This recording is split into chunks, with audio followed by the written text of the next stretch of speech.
Nombres, chapitre 32. Les fils de Ruben et les fils de Gad avaient une quantité considérable de troupeaux, et ils virent que le pays de Jaézer et le pays de Galaad étaient un lieu propre pour des troupeaux. Alors les fils de Gad et les fils de Ruben vinrent auprès de Moïse, du sacrificateur Éléazar et des princes de l'assemblée, et ils leur dirent: Ataroth, Dibon, Jaézer, Nimra, Hesbon, Éléalé, Sébam, Nébo et Béon, ce pays que l'Éternel a frappé devant l'assemblée d'Israël, est un lieu propre pour des troupeaux, et tes serviteurs ont des troupeaux. Ils ajoutèrent: Si nous avons trouvé grâce à tes yeux, que la possession de ce pays soit accordée à tes serviteurs, et ne nous fais point passer le Jourdain. Moïse répondit aux fils de Gad et aux fils de Ruben: Vos frères iront-ils à la guerre, et vous, resterez-vous ici? Pourquoi voulez-vous décourager les enfants d'Israël de passer dans le pays que l'Éternel leur donne? Ainsi firent vos pères, quand je les envoyai de Kadès-Barnéa pour examiner le pays. Ils montèrent jusqu'à la vallée d'Eshcol, et, après avoir examiné le pays, ils découragèrent les enfants d'Israël d'aller dans le pays que l'Éternel leur donnait.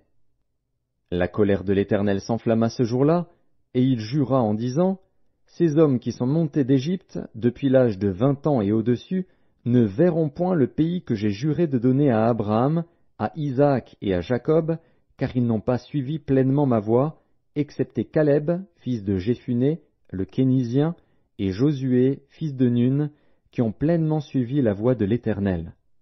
La colère de l'Éternel s'enflamma contre Israël, et il les fit errer dans le désert pendant 40 années, jusqu'à l'anéantissement de toute la génération qui avait fait le mal aux yeux de l'Éternel. Et voici, vous prenez la place de vos pères comme des rejetons d'hommes pécheurs, pour rendre la colère de l'Éternel encore plus ardente contre Israël. Car, si vous vous détournez de lui, il continuera de laisser Israël au désert, et vous causerez la perte de tout ce peuple.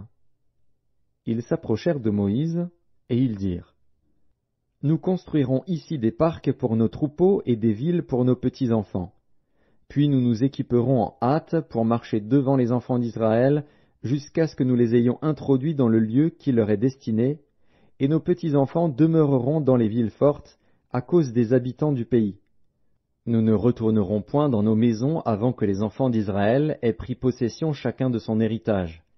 Et nous ne posséderons rien avec eux de l'autre côté du Jourdain, ni plus loin, puisque nous aurons notre héritage de ce côté-ci du Jourdain, à l'Orient.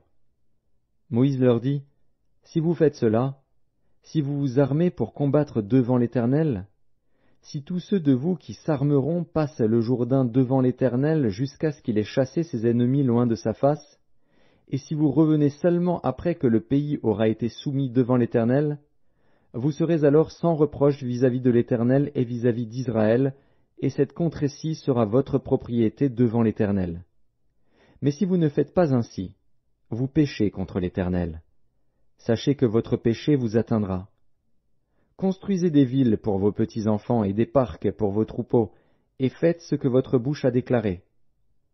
Les fils de Gad et les fils de Ruben dirent à Moïse: Tes serviteurs feront ce que mon Seigneur ordonne. Nos petits-enfants, nos femmes, nos troupeaux et tout notre bétail resteront dans les villes de Galaad, et tes serviteurs, tous armés pour la guerre, iront combattre devant l'Éternel, comme dit mon Seigneur. Moïse donna des ordres à leur sujet au sacrificateur Éléazar, à Josué, fils de Nun, et aux chefs de famille dans les tribus des enfants d'Israël. Il leur dit: Si les fils de Gad et les fils de Ruben passent avec vous le Jourdain, tous armés pour combattre devant l'Éternel, et que le pays soit soumis devant vous, vous leur donnerez en propriété la contrée de Galaad.